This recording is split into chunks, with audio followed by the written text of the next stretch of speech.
Another season of gee whiz, I can't even speak to start us off with, but another season review to get us going into the preliminary finals this weekend, man. Hey guys, how you going? So down BKR Sport, we are well and truly into these postseason reviews. We have already done the Newcastle Knights, which was done last Friday. We've done the Gold Coast Titans, which was done on Monday. We have done the or who did we do yesterday? The St. George Illawarra Dragons. And then today we have the South Sydney Rabbitohs, who have had a season to forget. Absolutely. They did finish in 4th last this year, in 14th position, but it's a season to forget in a lot of ways too, because it just was simply a injury-ravaged year that slapped them from the start, and they just weren't able to get a move on, despite the fact that actually in the earlier rounds, they were doing pretty good stuff. They in the first couple of weeks, and we'll speak about this obviously in depth today, but in the first couple of weeks, they did beat the Dolphins, they beat the Dragons, they did lose the Sharks, but beat the Panthers and beat the Roosters. So they had 4 wins from their first 5 games, which was really setting them up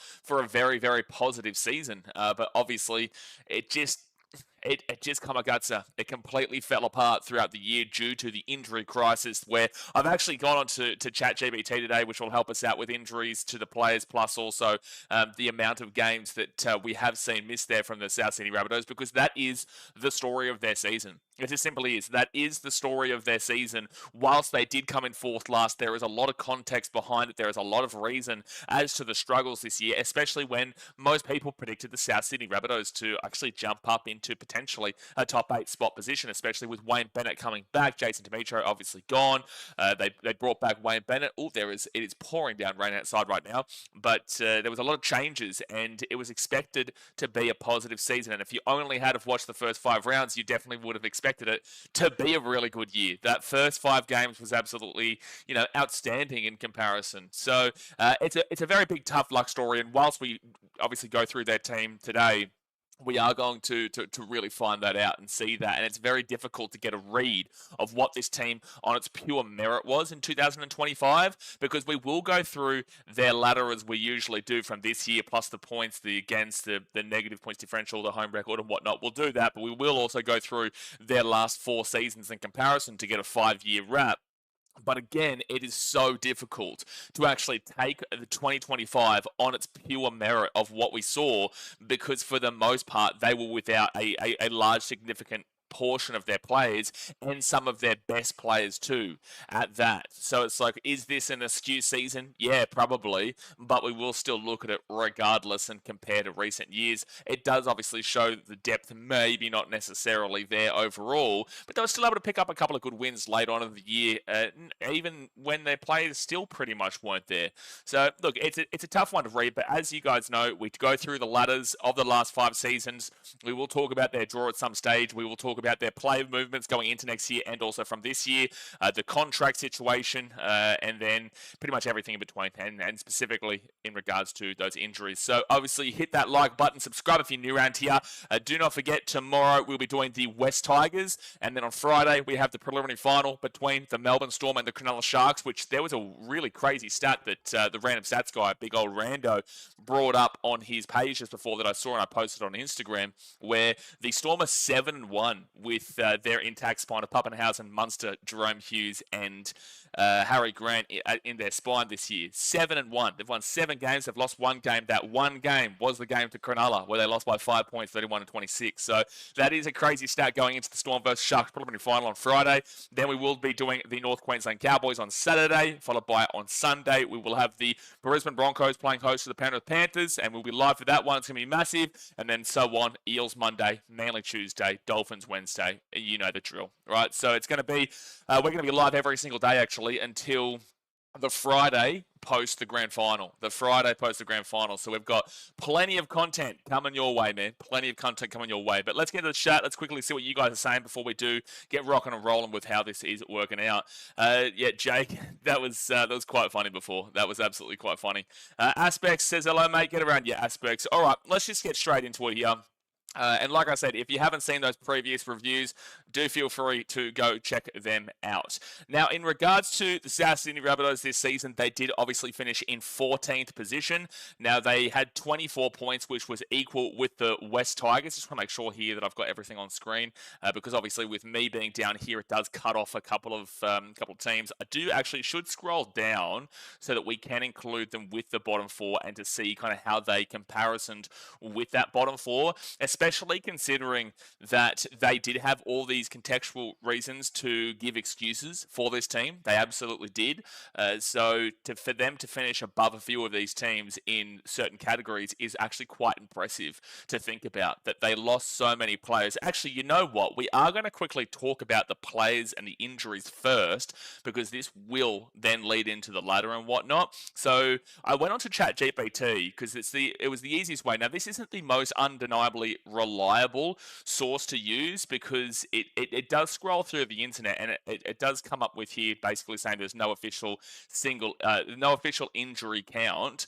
I guarantee if you went through it, you could find it, but that's why you just take this on what it does give you. But I would be leaning towards, it gave us a couple of options here. So it said a report citing NRL physio data said the club had lost 168 games to injury by round 17. So a partial season figure there.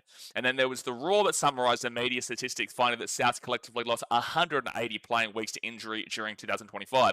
So I wouldn't actually believe this one. I wouldn't believe that one. I'll be more so inclined to believe this one because it leans into the 9.com.au season review stated players missed a combined 275 weeks during the season, which is the largest public figure that ChatGPT found. Now, the reason why I would lean to believe this one instead of the Raw one is because I remember there was a stat, and I think it was from the NRL physio, around maybe like round 23 or round 22, that the Rabbitohs had missed about 240 or 230 collective games between them. So that would really line up and link up with the 275 weeks. As I said, please don't take this as 100%, but 9.com.au apparently did put it at 275 weeks across the season, which is absolutely gigantic number, just truly insane. And to compare that to the next worst team, it was off by a good 50 to 60, if not even more. And that's how much the Rabbitohs were impacted by injuries. Hold on one second here. Aspects is scroll down. I have to do that a lot to see where the Dragons are on the ladder. Yes, you do, unfortunately. We did their season review yesterday, however. But look, 275 weeks, and then a couple of the big-time player names here is Cameron Murray, who suffered a suspected Achilles tendon early in the season and missed nearly the entire 2025 season, where he did play in that Roosters game, in the final game off the bench. A massive player there, their captain, back rower, international origin. Latrell Mitchell, hamstring injury during training preseason. He also had a quadriceps injury and pinched nerve in his back, missed multiple rounds, missed a majority of the rounds. I remember he actually came back from an injury against the Gold Coast Titans when they were kind of in that spoon bowl, which they obviously avoided in the end. But he came back, he played the Titans and killed the Titans, did really, really well, and then was back on the injury list for a few weeks. And that was kind of the story of Latrell Mitchell's season, who was one of their biggest stars, if not their biggest star. That was the story of his season, where he would come back after an injury, play a game or a couple of games, and then go back on the injury list, and then he'd come back, he'd play that game against the Titans, and he'd go back onto the injury list. So that was the story of his season. Campbell Graham broke his hand in preseason training, was ruled out for several weeks. He was out for a very significant portion of the year, and then when he did come back, he wasn't really able to get it going, but I would more so lean towards the halves as an issue there, because your 2 through 5 is always going to be heavily reliant about how your halves are looking and also how your nines looking to get them the ball out there, which is another point. Peter Mamazelis, the number 9, who dislocated his elbow in round 9 and was ruled out for an indefinite period. Davin Muwali was gone. Tavita Totola was gone. Shai Gray, who was incredible, he missed 5 games due to injury. About 5 games, it says. Alex Johnson was out for a bit. Tyrone Munro was out for a bit. Ewan Aiken was out for a bit, and Cody Walker was out for a bit. And I'm sure there's other players here that were injured throughout the season. There definitely would have been, that really get up to that 275 game mark. And that is a gigantic number. So that really does bring into context why they finished in 4th last on 24 points. Because pre-season, I tipped this team to come 7th. So my pre-season ladder in the top 8 was, first place was the Sharks. Second place, I think I had the Storm. Third place was the Panthers. 4th place, I had Manly. Yikes, disappointing. 5th place, I had the Broncos. Close enough. 6th place, I had the Bulldogs. 7th place, I had the Rabbitohs, and then 8th place, I actually had the Dragons, which we obviously spoke about yesterday. Now, the Rabbitohs being in 7th position, I'm not unhappy about it. I'm not too unhappy about that placement pre-season, because again, if you look at their opening 5 rounds, it was showing a trajectory with a more than healthy team, or definitely not an unhealthy team. They won 4 out of their first 5 games. So I'm not upset about my preseason prediction, despite the fact if we look back in hindsight now, it's like, okay, well, they're finishing 4th last. I don't necessarily think that is a valid representation of this team fully fit. So 24 points was equal with the West Tigers. I feel like if anyone, as in the Tigers, the Dragons, the Titans, the Knights, and even so much to say the Cowboys, I think all of these teams should be extremely disappointed that despite the fact this team had so many injuries this year comparatively to them, Tigers didn't have many injuries actually at all. I think they were the least amount of injuries in the competition, if not second least, but I'm pretty certain it was least. The fact that despite that, these teams have all finished extremely close or underneath them is a very even further disappointing season for them, and actually quite a big positive for the South Sydney Rabbitohs. They equaled 24. They were 2 points above the Dragons there, and then obviously 6 points above the Titans and the Knights, who finished in equal last, with the Knights having the worst points differential. But the Rabbitohs weren't exactly too far away from both, the Titans anyway, on points differential. These guys, the Knights, were so poor that their points differential was dramatically bad. So the Rabbitohs on 24 points. They had 9 wins for 15 losses, and then obviously the 3 buys there. 427 is their attack. 427. So this is not good. This is the second worst attacking team in the competition, by 50 to the West Tigers, who were the 3rd worst attacking team in the competition. But they still were about 100, well, 89 to be specific, but close enough to 100 better than the Newcastle Knights.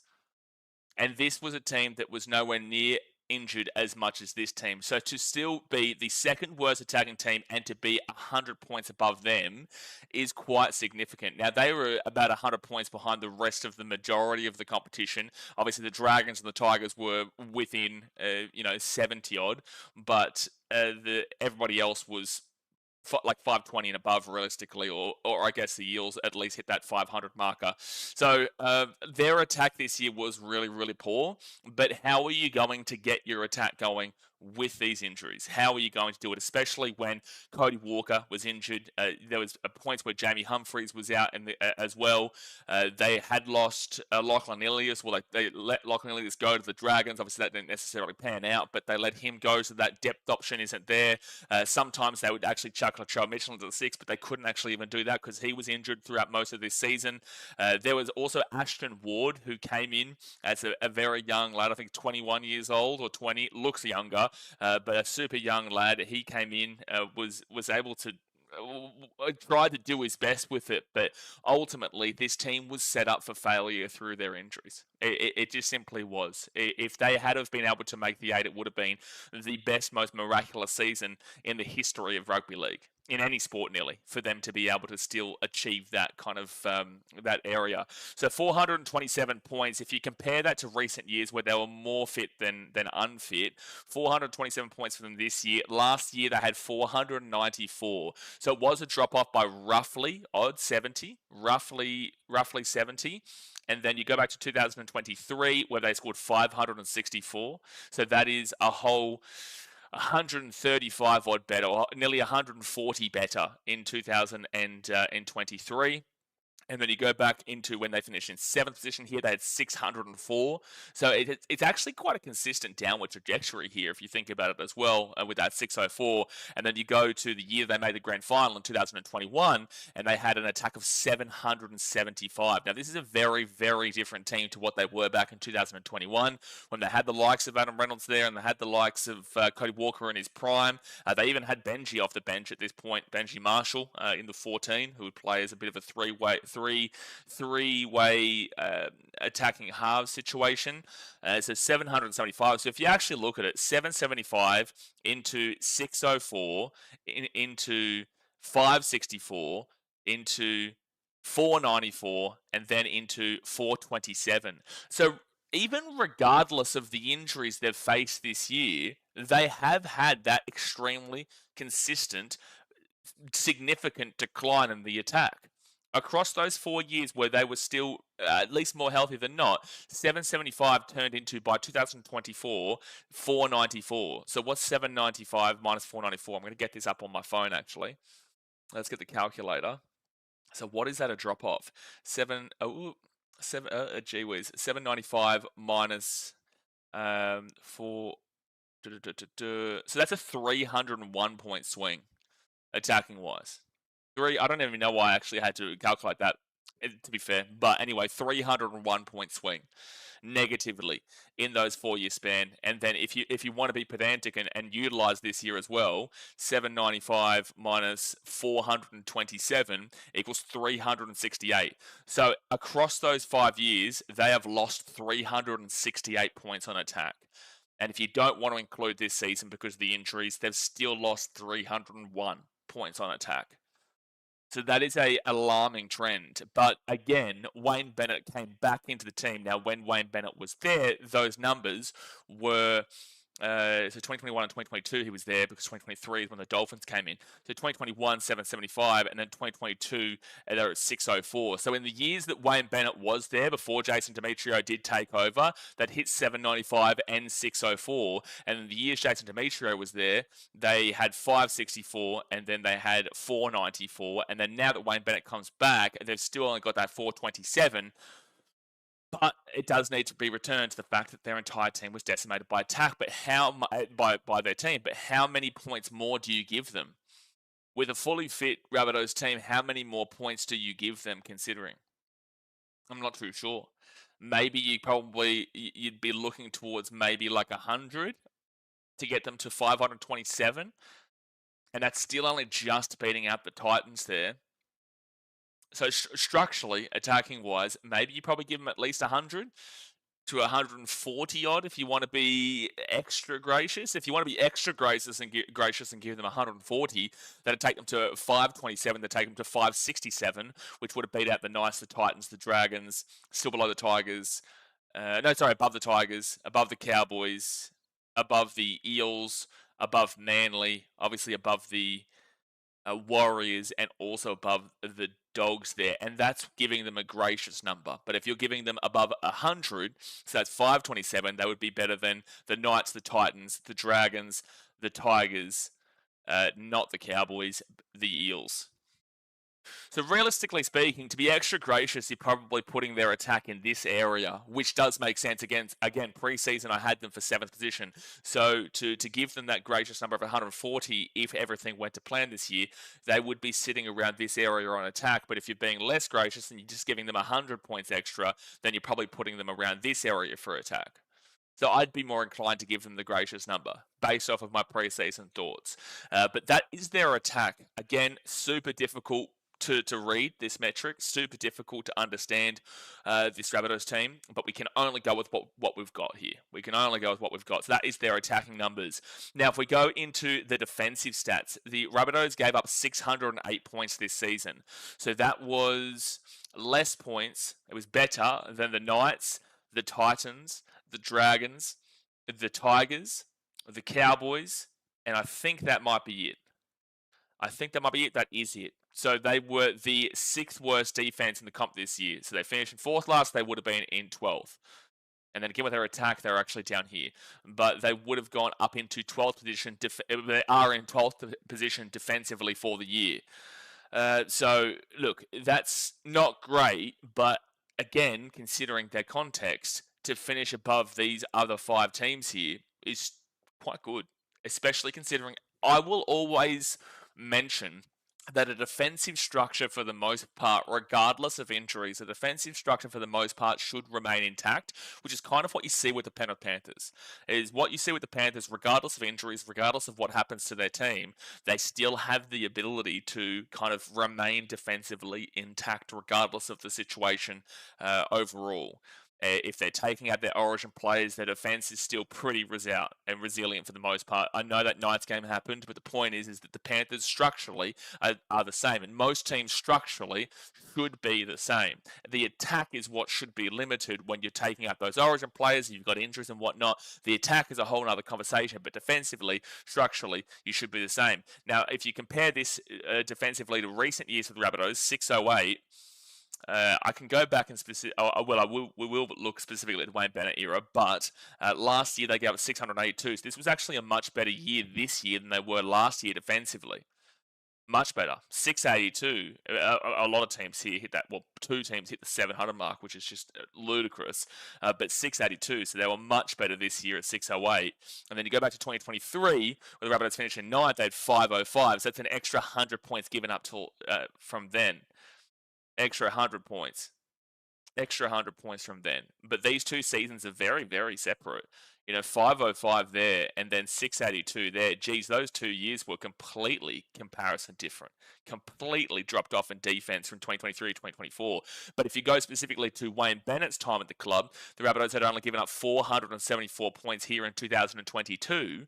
And then you go to the Rabbitohs here with 453. So when Wayne Bennett was at this club and he was really chugging along, getting them to prelims, getting them to grand finals, they were limiting dramatic points. But in these recent 2 years, 505 isn't exactly awful. It's not bad at all, actually. But this last year was so bad in 2024 with the 682. That was a transition year, I guess, into this year with Wayne Bennett. But they still go up 608. So it does give you a positive belief that when Wayne Bennett is there, they are able to really limit it. Like 453 in 2021 and also 474 in 2022, you compare that to teams up here, 453 is better than the Storm that finished this year in 2nd position defensively. In 2021, they had the 2nd best defensive team for this year, if you put that year into this year on a defense metric. And then the other one of 2022, when they hit 474, where would that situate itself? And that'd be above the Storm, above the Dogs. It would just be behind the Storm. No, because the Panthers at 469, so they would go to 4th. So those 2 years, they were in 2nd and 4th this year, if you drag that defense to this year. So it does give you some extreme positive belief that this Rabbitohs team under Wayne Bennett can get back to that standpoint without the injuries. But as I mentioned before, structurally speaking, which again, this should be a transient year and a year that they're learning how to kind of go back to those ways. But in a transient year, Wayne Bennett next year should actually get this team back around that 500 mark. And if he can get him at least to the 500 mark, which is shaving off 108 points, I don't think that's unreasonable to think about. This Rabbitohs team definitely could make a huge jump up next year, provided the injuries don't slap them again. There's every possible argument that could put them right back up into that frame. So that's a positive stat.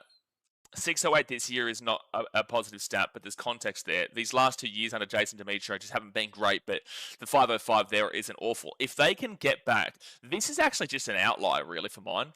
I think this 682 is an extreme outlier on what these last 5 years have been. Because these were under 500, and then this was just over 500. Like that 505, which was out of those, except for the outlier, that 505 still, this year, would have put them in better than the Raiders, Storm just below them, Bulldogs below them, just in front of the Broncos, behind the Sharks, behind the Warriors, and behind the Panthers. So that worst year of that 4-year frame outside of the outlier still had them in about 6th position defensively this year. Still had them as the year they've just come from Wayne Bennett to Jason Demetriou. So there is a real positive sign there defensively that this was an outlier, and then this year in 2025 was heavily impacted by the injuries, and they couldn't get that transient consistency from Demetriou to Wayne Bennett to move this team back into what it used to be. So I actually have quite high hopes. I have quite high hopes. And if we actually quickly go and compare this to the early part of the season when they weren't as injured, 14 points to the Dolphins, 24 points to the Dragons, 27 points to the Sharks, 18 points to the Panthers, and 14 points to the Roosters. So in their first 5 weeks, 16, 24, that's 40.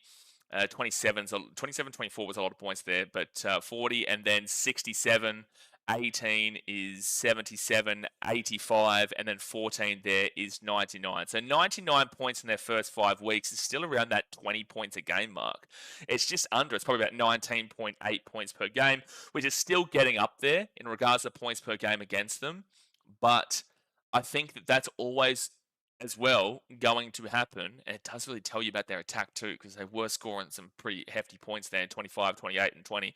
But it does kind of lean towards the fact that that was the early part of them getting back into the Wayne Bennett rhythm, and then they just got hit hard after round 5. They got hit hard by injuries, and still were able to compete in games here. They were still able to compete in games, and this was a big win here, to be fair, against the Broncos, despite the fact the Broncos weren't playing necessarily great at the time. So anyway, to wrap that defensive stat up, I actually think that they've got a real big positivity. I think this is a positive thing, not this number specifically, but I think that they can shave off around the 100 points mark, which would put them back up into top 8 contention. And like I said, if you do remove the injuries and you want to be gracious, then you can give them 140. That puts them back up into that 7, 8, 9 area.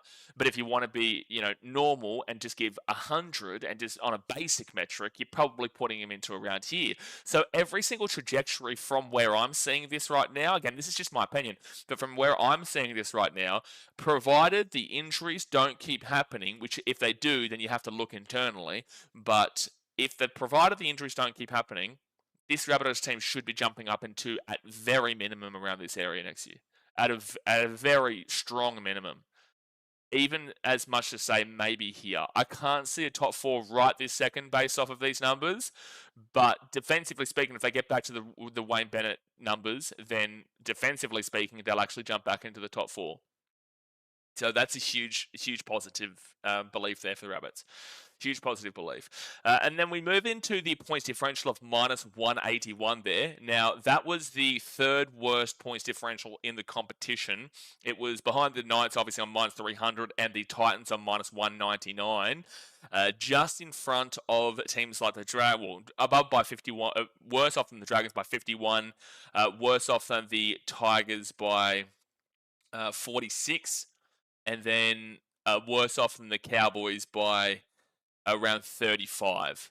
All pretty dramatic there, but if you want to give them, like I said, trying to think about for next year, that 140, that'll take them up to 567, and if you can shave off that 108 to get down to the 500, so 567, 500, that would get them to plus 67, which would put them around, well, above the Warriors, but points differential wise, that would just put them into,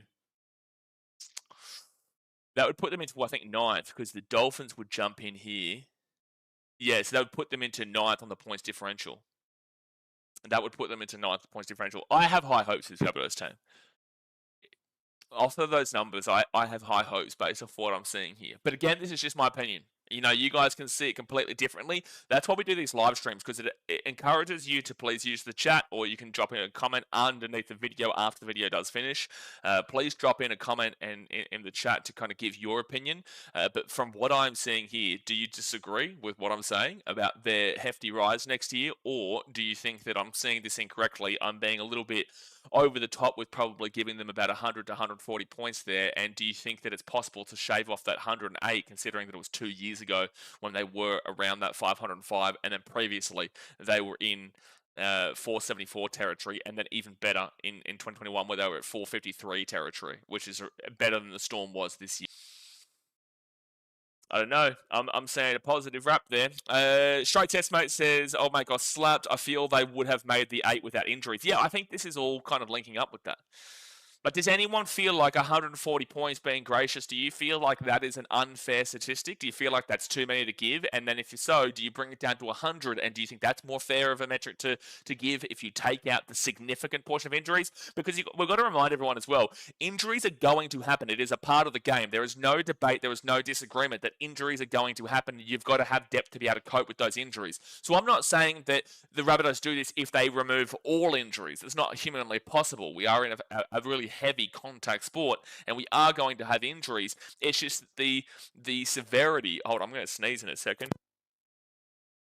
The severity this year was dramatic where, we're talking about the Tigers who were sitting at around like 70 or 80 games in total that lost to injuries, whilst the Rabbitohs had nearly 275, nearly 300, based off of this number here that was given from ChatGPT on the 9.com.au numbers of 275 weeks during the season. I'll see, how many weeks did the West Tigers lose due to injury? This, I don't know if it'll give me a number because it's very difficult for it to find, as it found before. I couldn't I could try to estimate it to how we estimate. Yes. All right. Let's see. This is the comparison here. So yes. And Daniel McClellan says Rabbits had the hardest draw this year too. I think I did see something about that earlier on. I think I did see something. Straight Sense Mate says, just seen your message and tip Broncos to choke a 24-8 lead. Oops, sorry, that already happened. Okay, thank you, mate. We'll obviously talk plenty about that in the preliminary final streams. All right, so short answer, about 160 playing week slots. So did they get a lot of injuries in the back part of the season? 160 player weeks. Well, that's still, over 115 less. Now, the NRL casualty ward and the club's own injury post lists individual injuries and expected but don't publish a knee aggregate. Playing weeks lost. 160 figure was reported in a round 20 season review, so it's a partial season to date number than a final end of year total. That's not what the NRL physio. Is that what was on NRL physio? Because I know that this actually used NRL physio for a bit of it. Aspect says check Dragons. I think they were the closest to the Rabbits. Oh yeah, true. That's a good point. 160 Palmer bets. I don't know, Palmer bet does track injuries.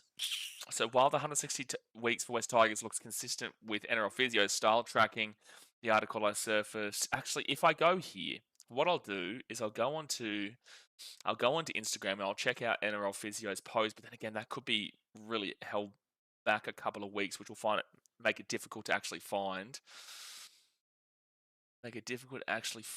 Whereas the NRL injury roundup season. Okay, yeah, here we go. This is a better number. No, so this is completely incorrect. Yeah, this is completely incorrect. I knew it. I had a good feeling that was completely incorrect. So NRL Physio's number that he provided here for all the different teams. So the Rabbitohs were 275. The Dragons in second were with 170. So 105 separating the two. The Cowboys with 149. So that is dead set 126. The Tigers had 63 in comparison. That is 212 less injuries on a total injury ladder season for 2025. Collective games missed due to injury, excluding bye rounds. That is 63 for the Tigers, 275 for the Rabbitohs, and again they finish on the exact same amount of points there.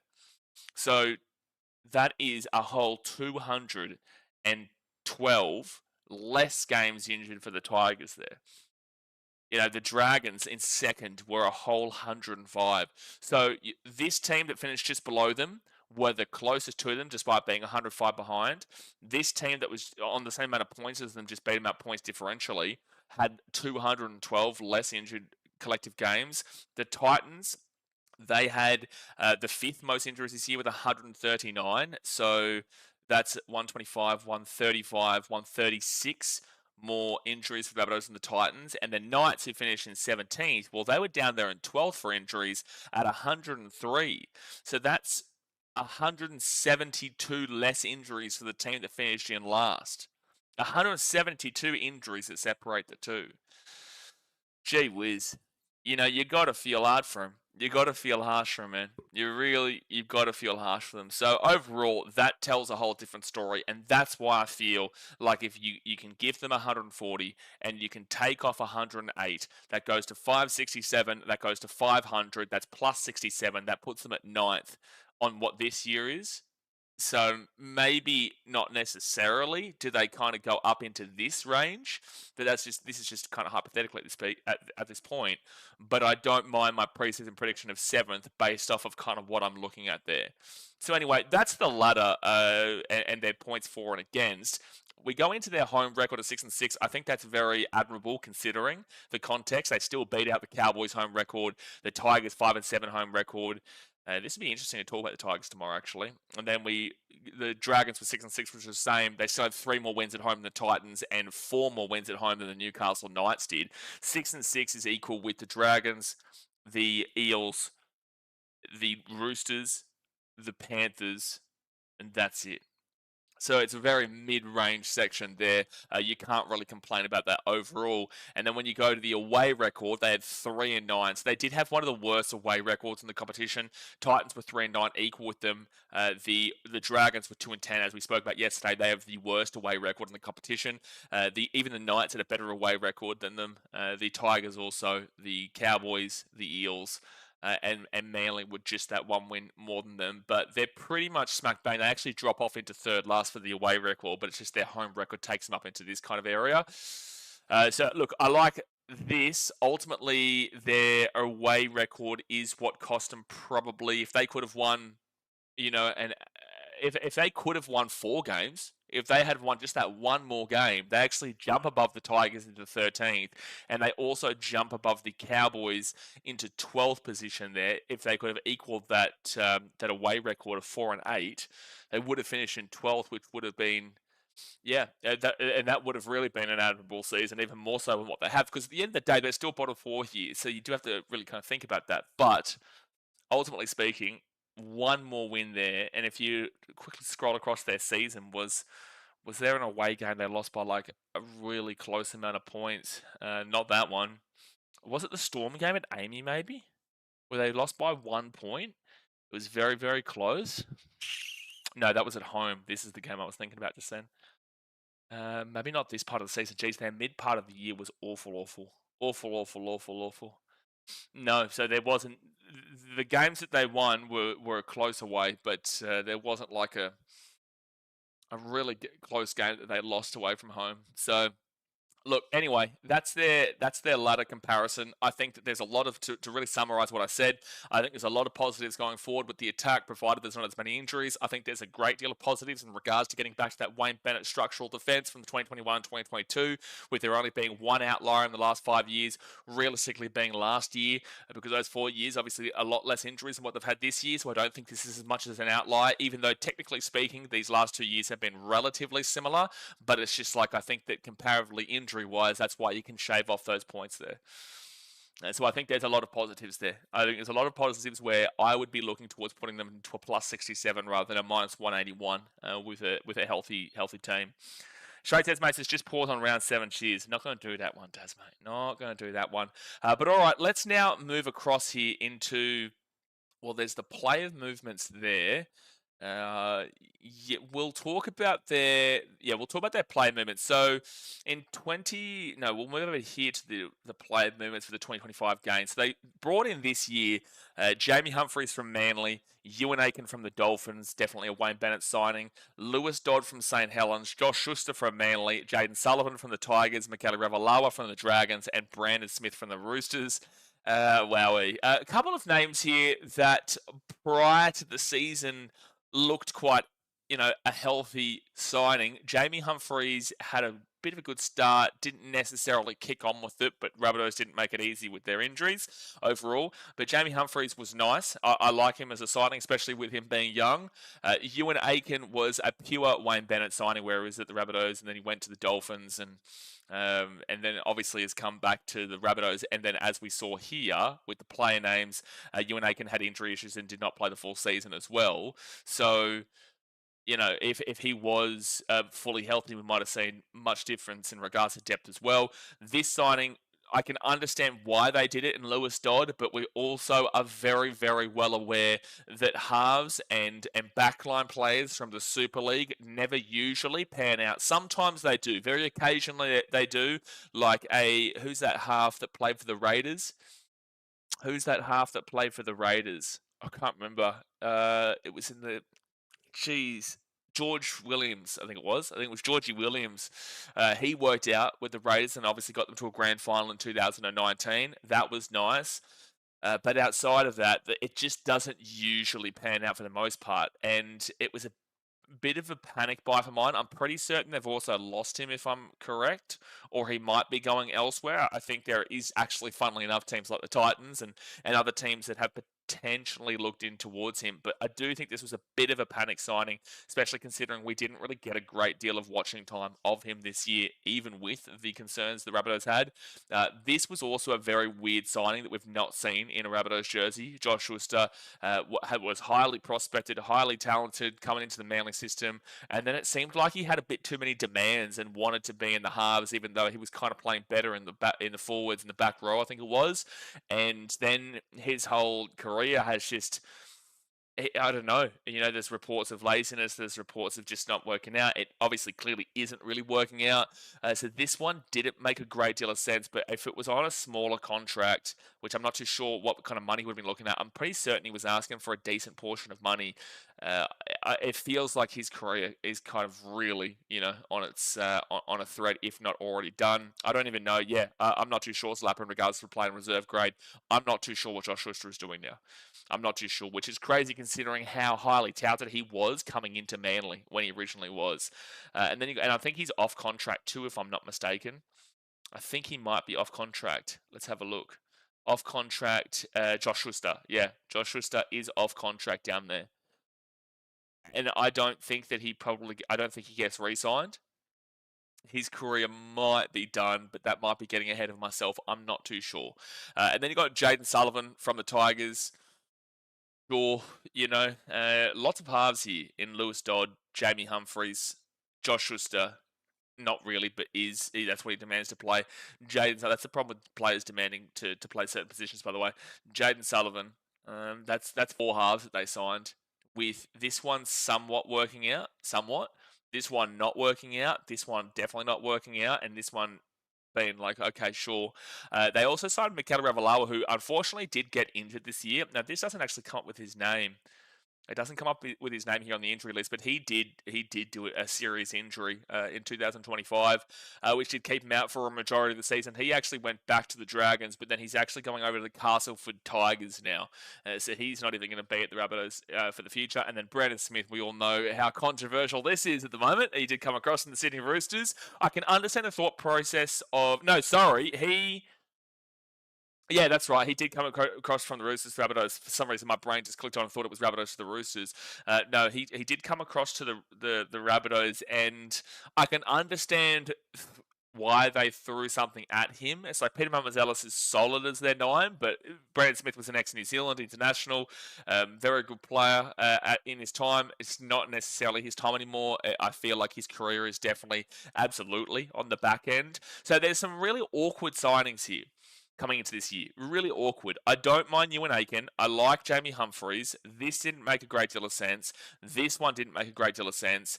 This one is a massive just okay. Ravalawa, I'm okay with. I think that he's a good signing. It's just unfortunate for the injury. And then this one had a lot more problems and cons than pros. A lot more cons than pros.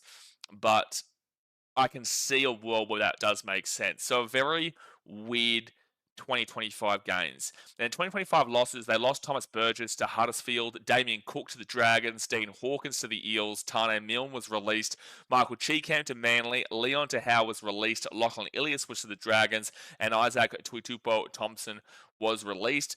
Tuitupo Thompson makes sense. Ilias, it was his time to leave. Leon Howe, sure. Michael Cheekham, sure. Tane Milne makes sense. Dean Hawkins makes sense. Damien Cook also makes sense. I think that they got away with a steal here.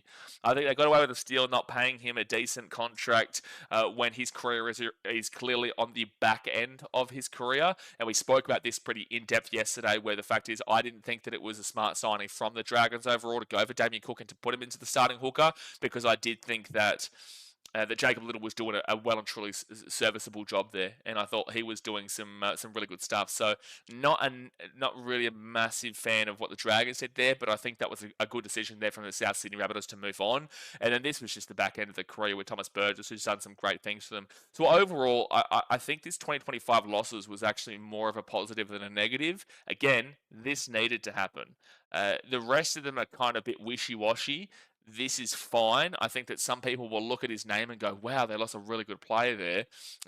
I think a couple of years ago, sure. I don't think now. I think that the right decision was made now. So I'm actually quite positive with this. I just don't really know how to feel about this at the moment. I don't really know how to feel about the gains. But then we move into 2026. Where their gains are Moala, Graham Talfa from the Warriors, Bronson Garlic for the Storm, which I didn't even know about, Jonah Glover from the Dragons, Edward Cosi from the Warriors, Latrell Seawell from the South Logan Magpies, and John Rattle from the Mackay Cutters. I've no idea of John Rattle. I've heard the name Latrell Seawell, but I don't have enough knowledge to give you a good read on what he is and who he is as a player. Same thing as Jonah Glover, I'm not too sure about. Edward Cosi, we've seen a decent bit at the Warriors, but I'm not a massive fan of that signing. Not a massive fan at all. This makes sense in regards to utility. Not that I think that he has done a fantastic job for the Storm when he's been replacing Harry Grant in the number 9, but it's obvious that Brandon Smith is definitely on his way out as a player, so this player definitely comes in and helps that, so I actually like that signing. And then I don't, even though his name's been there or thereabouts to the Warriors for a while, and while Graham Talfa, I don't really know an insane amount about Graham Talfa. I don't even know an insane amount, to be completely honest with you.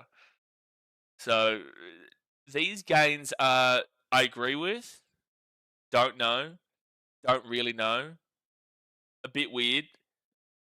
Positive name that rings a bell, but I don't know enough about, and I'm not too sure about. So it's like I kind of have to judge it based off of this and this of what I know, and I'd say it's an odd but okay game so far. An odd but okay game so far. Is there anyone else here that we're missing? No. Oh, they lost Jerome Burns as well. Ben Lovett retired. Hazen Mellors. Michaela Revelado to the case for Tigers, and Jaden Sullivan. Oh, so Jaden Sullivan's off as well. Yes, the Sullivan one just did really nothing. Sure. This is weird, but I can understand what they're trying to do, I guess. Re-signed, they got Tallis Duncan in till 2027, Hubner till 2028, like that. Alex Johnson 2027, that obviously. Liam LeBlanc 2026, Tyron Monroe 2027, and Cody Walker 2026. All these make sense, especially Cody Walker here with 2026. Actually, we will move across here to we'll talk about go to the contracts after this. Off contract in 2025 is Thomas Fletcher, Saliva Havili, Jacob Host, Shakai Mitchell, Davin Mawali, and Josh Schuster. I think Schuster's gone. I think Mawali has gone somewhere else, hasn't he? Or is he in talks to go somewhere else? Is he in talks to go somewhere else? I'm sure he is. Oh, he's at the Dragons or something? Or he's gone to the Dragons? Why am I getting... Or was he from the Dragons? I can't remember. Shakai Mitchell, I don't know if he gets re-signed, but maybe so. If they're not signed by this point, though, it's a bit of a concern. Thomas Fletcher and Saliva Havili. The only one there I'd really kind of keep is maybe at best Shakai Mitchell and probably Saliva Havili. But how old is Saliva Havili nowadays? How old is he nowadays? Saliva Havili is 32 years old. Yeah, I'd still kind of throw a short term. But then again, they've just brought in Bronson Garlic, who is the effective 9. They've got Brandon Smith still technically on the books, I believe. And then you've also got Peter Mamazellus, who is their main guy. Mawali is apparently going to Manly. Oh, thank you, Trujan. Yeah, I have no idea. So he's off contract, so that obviously means by this point of the year that he's not going to be there. So, look, there's a couple of other injuries here. Yeah, Jaden Sullivan and Brian Gray were added there. Also, Tavita Totola and Davin Mawali was injured for the rest of the season post round 18. So I forgot to come onto this tab there. But yeah, look, overall, I think that the off-contracts do make sense. I think the re-signings do make sense. Not all the time will you see re-signings make a great deal of sense, especially long-term wise. For example, Flanagan is a fantastic example of the Dragons. Straight sets, mates, just 2027 onwards, he's going to Manly. Okay, so it is official. Okay, fair enough. So 2027 onwards. 2027 onwards? Are you sure? Not 2026? Well, then what's he doing next year? He's off contract now, unless the Rabbitohs are planning to sign him for one more year. Are you sure it's 2027 onwards, Daz? Or are you sure? Are you thinking, is it 2026? Because that's a whole year that would be missing then. I would assume that you've got that wrong on it's 2026. Wiki says 2027. Well, then there's a whole year missing here for Davin Wiley, so that wouldn't make sense. So it's either that he's playing one more year at the Rabbitohs, or he's off to Manly next year.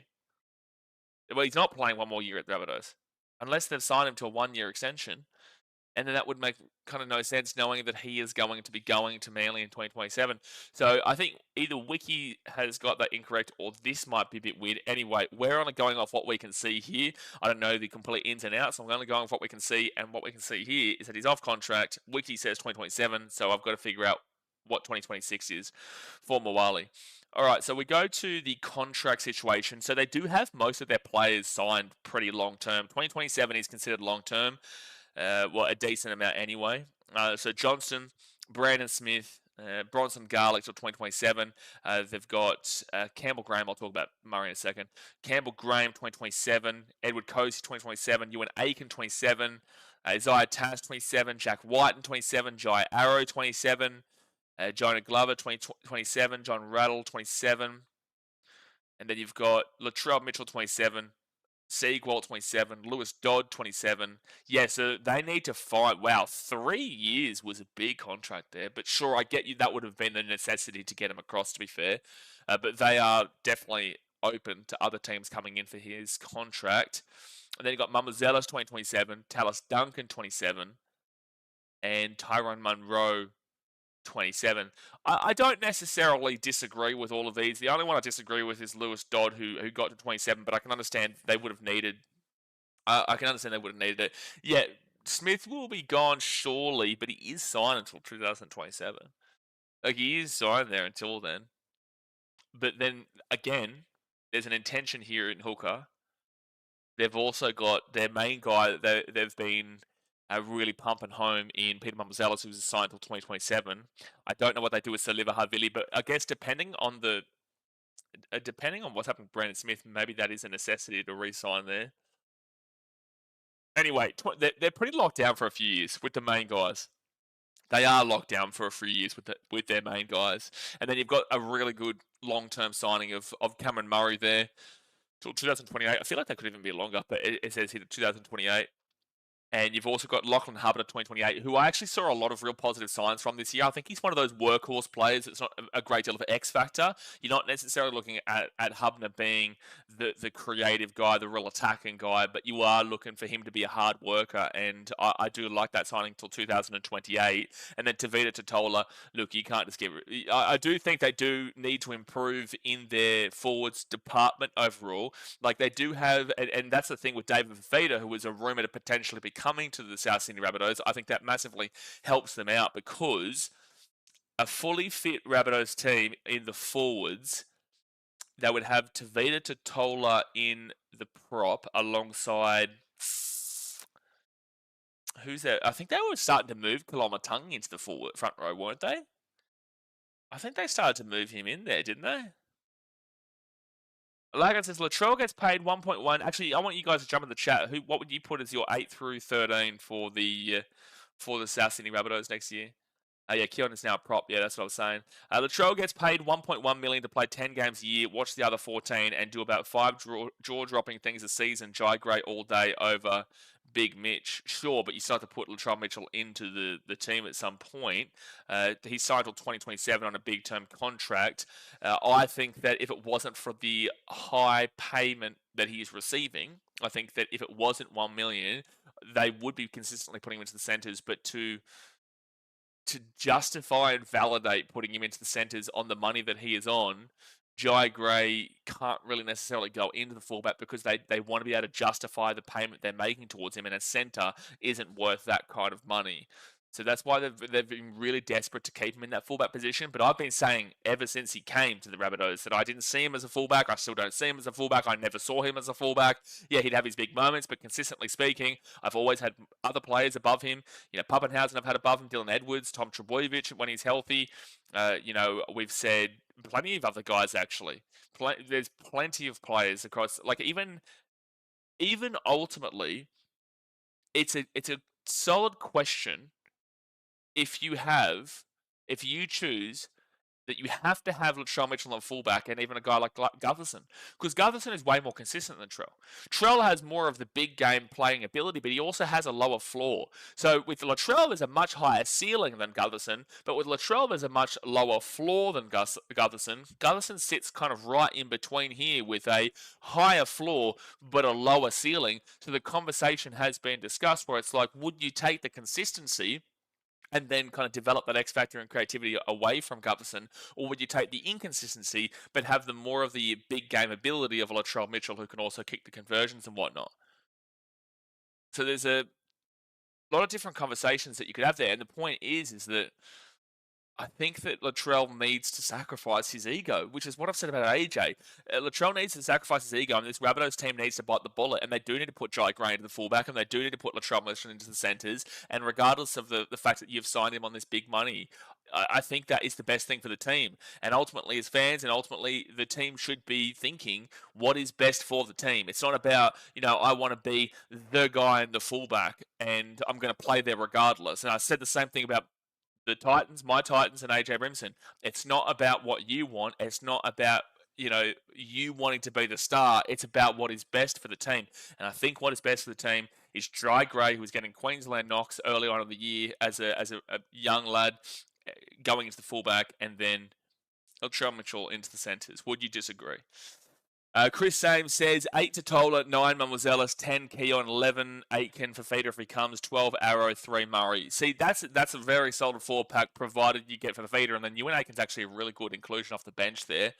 It does mean, however, that, to be fair, that's a really good team. It's just their halves that are the concern.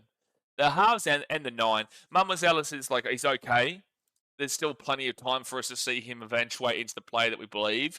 But let's assume Trell goes into the centres.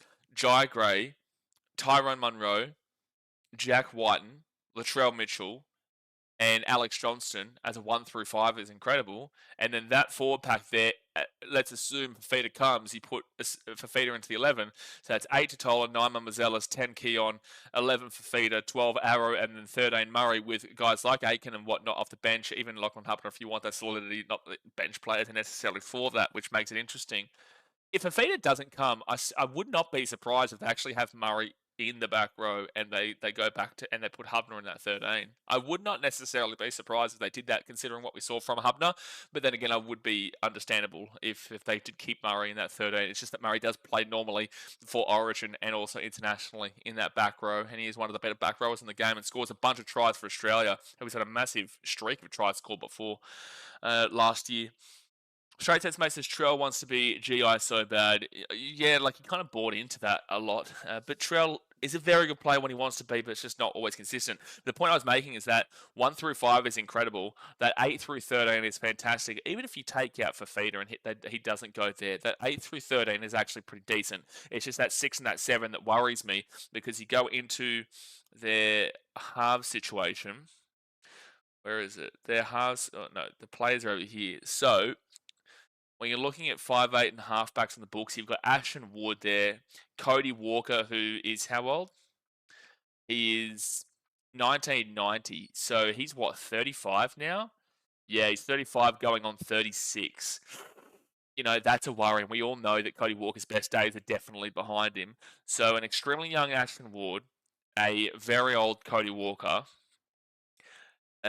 Jerome Burns, I think, was it medical retirement or something? Yeah, Jerome Burns retired. I think it was a medical retirement, if I'm not mistaken. So he's gone.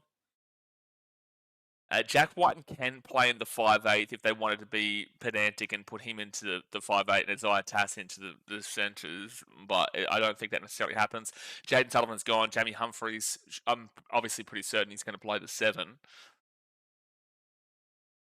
Lewis Dudd is still there, but obviously he's not really kind of on there. He's not really the guy they want anymore. So it's just their half situation. Do they go with Jamie Humphries and do they throw another crack at Lewis Dudd, or do they potentially look at Trell back in the 6? I don't think so, but there is that thought process. Do they, put Jack White back in the 6? There is the opportunity, considering that Isaiah Tass is a very good player and could play that that position there. I just don't know what their halves are going to be like. Ashton Ward's also there, and Cody Walker. How long do you give him before you start to move on? Like, how long before they start to move on from him? Is it time to move on from him now? Chris Ames says you could put White at 6 and Humphries at 7, then have Walker off the bench, which is what they did in the late season. Sure, but Cody Walker hasn't been the same player for a few years now. He was unbelievable for a few years. He was unbelievable throughout his career. Unreal. But there does come a point where it gets too long, and that's what we've been talking about with Daly Cherry Evans this year. We all know how incredible Daly Cherry Evans has been across his career, but Father Time will come. You know, age will hit you, and with Cherry Evans, it has seemed like it's gone to that path as well. And then with Cody Walker, it has seemed like it's gotten to that path as well. So age is getting to these guys, and Cody Walker does seem like, based off of name value anyway, Cody Walker does seem like the most, well, it definitely is the most experienced of their halves there. But on name value, you'd be locking into the 5'8", but I just don't think I would be with what we've seen. I don't think we would be. And look, I'll be completely honest as well. There is the potential thought process if you have Jamie Humphries in the 7, if you're so desperate, and this is just like if they're desperate to have Latrell on that fullback because they can't justify having that much money in the centres. If they, especially with Jack Whiten too, if they're so desperate to have Latrell Mitchell in the fullback, I wouldn't be completely against a Jai Gray 6. I wouldn't be completely against it because it would keep Jack Whiten in the centres. They obviously didn't want to keep him in that 5'8" like the Raiders did.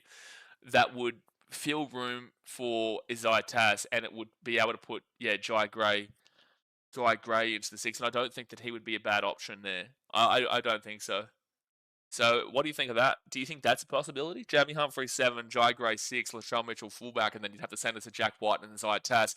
That's just me going off the top of my head. That doesn't mean that anything that I'm saying here is what they're going to do. I just think that's an option if they're so desperate financially to keep all that money in the fullback rather than the centres. Aspect says if Trell went Penrith or Melbourne, he would be the best player in the comp. I don't necessarily agree. People say this all the time, and I don't necessarily agree that just because you go somewhere, it means that you're going to be this. Like, what more are you going to be seeing from Latrell? What more are you going to be seeing? What is it that you see from Latrell now that you think improves dramatically by being at the Panthers or by being at the Melbourne Storm or whatnot? The point is that Trell, when he was in 2021, he was playing the fullback, for the Rabbitohs. And it's like he still had these questions about him then. And the Rabbitohs made the grand final and only lost to the Panthers in that grand final. In their first year, they won, mind you. So what changes dramatically? Because the questions were still there in 2021 when they made the grand final. So now we're in 2025 and the questions are still here. That Rabbitohs team then, again, we go back to what they had. In 2021, they scored 775 points and 453, but they also had Adam Reynolds and they also had a prime Cody Walker. They also had Benji Marshall at the time. They had a fantastic team there that was getting a bucket load of points and the best attack second best attack in the competition that year. That's a crazy stat for the Storm, by the way. 815 points in the year is insanity. And 286 points again. Jeez, that's insane for the Panthers. 453 there for the Rabbitohs. Like that Rabbitohs team there, it was 775 and 453. You compare that with this year. So the Storm were less by about 130 points than them and were better by about 50 points defensively. The Panthers were 250 points behind where that Rabbitohs team was, and the Panthers were 421. So the point of the matter is that you chuck Latrell into these teams. It's like the questions were still being asked in 2021 when though that Rabbitohs team was better than the Storm and the Panthers of this year. Do you understand what I'm saying? I think he's still Googling a reply. I'm not sure what that's about. Chris Hampson. Oh, sorry, Graham. Yeah, I forgot about Campbell Graham too. So Jack Whiten and Campbell Graham there. Yeah, because the wingers of Tyrone Munro. So yeah, then that would be the case then with the Jai Gray potential. If you need to put Latrell on the fullback, you'd have Campbell Graham in the centres alongside Jack Whiten. You'd have Tyrone Munro and Alex Johnson, fullback Latrell Mitchell, 6 potentially Jai Gray, and then the 7 being Jamie Humphries. I think that's potentially kind of Chuck, and then we got Lag and saying chuck Josh Shush to back into 6. Well, Josh Schuster is off contract, so I think his career is pretty much done at this point. Straight Test Mate says, I'd still take Dylan Edwards this year over Latrell at fullback. I wouldn't. No. This year, not necessarily. This year, no. But then, obviously, if we're talking this year, we're going to talk about Latrell's injuries. But Latrell single-handedly won that Rabbitohs team the game in an awful game between the Titans and Rabbitohs. Latrell single-handedly won them that game. Can convert as well, can make conversions, and is a big game player. It's just he's not consistent. Whilst Dylan Edwards has been way more consistent in recent years, but this year not so much. Logan says, if Jai Gray goes to the 6th and Isaiah Tash just completely drops out of the team, well, what do you want to do at this situation? We've got to fit these guys into the team. So this is what we've got to fit into that back line. You've got Alex Johnson, who is definitely getting a wing spot. There's no doubt about that. Campbell Graham's one of the best centers in the game when he's fully fit and healthy. He's getting into the team. You've also got to fit in Isaiah Tash, to add to your point. Jack Whiten is another one you've got to add in. You've got to fit in Jai Gray somewhere. You've got to fit in Latrell Mitchell somewhere. Ravalawa is obviously gone. The point is that there is a lot of players that you need to fit into this 1 through 5 or 1 through 7, and we don't even know in regards to the 6 and the 7. So the option of Jai Gray to the 6 only makes sense if Latrell Mitchell is going to the fullback, but ultimately Jai Gray fullback and Latrell Mitchell centre is what I would necessarily want. But then if you do that, then you've got Latrell and Jack White in the centres, and then Campbell Graham's going to have to push out Tyrone Munro, and then Tyrone Munro drops out of the team, and so does Isaiah Tass. So there's so many different equations here that you're looking at through this 1 through 6, because the 7, I would assume, is Jamie Humphries. I think that's the only one I would nearly guarantee. The only one I would nearly guarantee is Jamie Humphries in the 7. Outside of that, everyone else can be mixed around. I don't rate Tass too much, to be honest. If I was a Rabbits fan, I'd be fine if he was a depth option. Remember, lads, we need to keep a spot for Shaq Attack Mitchell. No, Shakai Mitchell 1 is off contract, mind you, as we can see down here. But also 2 is a prop. So what are you talking about? And then also, was there any changes here? No, there wasn't. There wasn't any additions. That's right. Okay, here we go. The losses. So yeah, Shakai Mitchell was released. Jacob Host was released. Siliva Havili was released, by the way. Ben Lovett medically retired. Jerome Blue, yeah, I was right. And Josh Schuster was released. Yeah. So these guys have all been released. I wonder what Havili does, because Havili's still potentially solid enough to be a depth option on a team. They've just got so much fiddling around. I think their forwards are pretty locked on, actually. I just think they've got so much fiddling around to see how they do work out this backline, which is incredible regardless of what they do. They have plenty of options. To go over the options again, there is an option of Trell Mitchell in the fullback, with the wingers being Alex Johnson and Tyrone Munro, and then the centres of Campbell Graham and Jack Whiten, with the 5/8 being Jai Gray and the 7 being Jamie Humphries. Or there is the option of Jai Gray in the fullback, with the centres being Latrell Mitchell and Jack Whiten, and then the wingers are Campbell Graham and Alex Johnson. Tyrone Munro unfortunately drops out, and then the 6 is either Cody Walker or Ashton Ward, and then the 7 is Jamie Humphries. Or there is the option where, geez, there's just so much. There's just so much to go across there. Like, do they even consider putting Trell back into the 6 with Jai Gray at 1? And then just keep that 2 through 5 same. There's so many different possibilities. Jay, who do you go for? Jay's a Titans fan, mate. Ibrahim says, so who do you reckon Rabbits should try and cash in some wingers and centres, or just keep in case? Well, just saying keep in case is a bit disrespectful, to be fair. It's a bit disrespectful. Like, Bailey Bentley Harper basically has no chance outside of depth. Basically has absolutely no chance. This guy has no chance. That's obviously just depth there. Okay, so who do you look to let go? Like, Tyrone Munro obviously wants to play. He'd feel like he deserves to be playing right now. I wouldn't be surprised if he was the one to make way. Because I don't think Campbell Graham gets moved on. But with that being said, with Campbell Graham's injury concerns that we've seen on a consistent level, not just this year, there is the potential that they could look elsewhere with Campbell Graham, where he's normally a centre. Instead of pushing him out to the wing, they actually do let him go elsewhere, and they keep Tyrone Munro there on the wing, on the outside of either Trell Mitchell or the likes. or Jack White and whatnot. There is that possibility because yeah. Yeah, the only reason this really kind of comes up, though, the only way this would work out where they are a little bit overdone with backline players on the wings and the centres is if Trell plays the fullback and Jai Gray plays the six. That's the only way we get concerned then about the 2-3-5 because then it's just an easy Tyrone Munro, Campbell Graham, Jack White, and Alex Johnson. That's just solid right there, bang. But if they are shifting Latrell into the centres, then it will mix it up a lot. Like I said, so it's obvious they got to let go someone from 1 to 7, most likely either Monroe or Tass, but I reckon they'll choose Monroe. Well, there's option of I don't know. I think that there's a world where they let go of Campbell Graham. There is a world. There is a world. Who needs an outside back right now? Jeez, there's so many teams that would look towards it, especially if Campbell Graham's name came up.